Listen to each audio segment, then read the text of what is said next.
To politics now. The build-up to Tuesday's Michigan primary has seen a barrage of attack ads being launched between Mitt Romney and Rick Santorum. In an appearance in Michigan yesterday, Santorum accused Romney and Ron Paul of forming an alliance and colluding against him.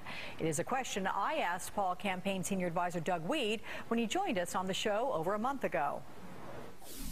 Here's an exchange we're going to play between Ron Paul and Mitt Romney. If we want people who spent their life and their career, most of their career in Washington, we have three people on the stage who, well, I take that back. We got a doctor down here who spent most of his time in the surgical suite. Well, not surgery, the birthing suite. A lot of people interpreted that from Romney as being extremely deferential to Ron Paul. What should we make of that? Do you think he may be angling for Ron Paul's supporters eventually?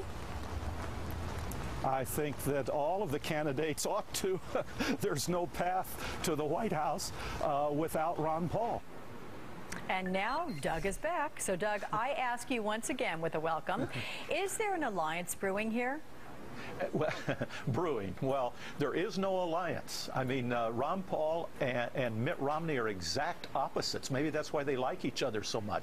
Mitt Romney is the biggest flip-flopper in modern political history. Ron Paul is the most consistent. Ann Romney drives two Cadillacs. I don't know how she does that. Carol Paul drives a Chevy. Yeah. Now, Carol Paul would like to drive a Cadillac. And if we can reform the monetary policy the way Ron Paul wants and not be bailing out rich people, but let all of us have a chance, maybe we'll all get to drive Cadillacs, but there is no deal. Here's one thing that was speculated with a political analyst earlier on the broadcast, saying that Ron Paul's aiming for #2 here. He's just trying to get rid of Rick Santorum and Newt Gingrich.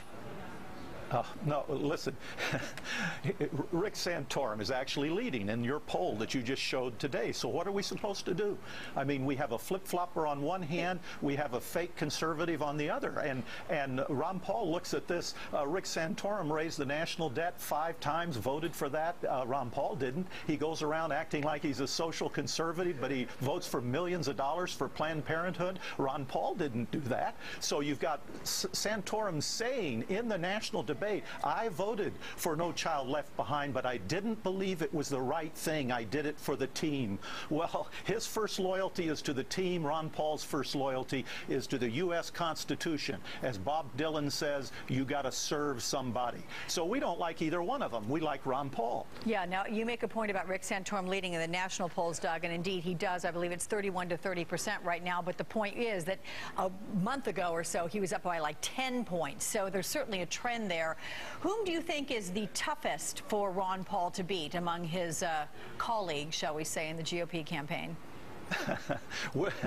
We're in almost like a different campaign because we're in an educational as well as political campaign. You have to understand that it's not which candidate is tougher, it's how quickly can we get our message out to the people in time. Because once the lights go on, once they understand what's at stake, our people stick with us. When Ron Paul came to Congress, everybody was taking money from the lobbyists. It wasn't like some were and some weren't. All of them were. And Ron Paul was like this Gandhi-like creature who wouldn't take bribes, who wouldn't take money from the lobbyists, who wouldn't go on a junket because he knew it was taxpayer-paid vacation, who wouldn't go into little rooms, pick stocks, and then decide the policy that would dictate whether those stocks go up or down. He was pure. So now he's in a presidential run, and he's trying to reform the whole system. It's not an easy task, but we're pleased with what's happening. But Doug, I mean, Ron Paul essentially is not campaigning in the state of Michigan, which holds its primary on Tuesday. He is running an attack ad against Rick Santorum. So my question to you is, why Rick Santorum? Why not Mitt Romney?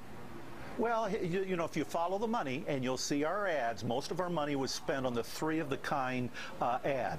We had to get a Rick Santorum ad out. He was #1. And we are running in Michigan in certain districts, and we want our people in Michigan to, they know what we're doing. We want them to work hard. But we're in for a marathon run. This isn't going to be over very quickly, very easy. And I can tell you this, if Ron Paul got the ring of power, he'd throw it in Mount Doom. It's not about glory and power for him. It's about reforming this government and bringing it back to the Constitution and opening the free marketplace again for everybody. Does Ron Paul want primetime speaking to have his policies considered at the convention in Tampa?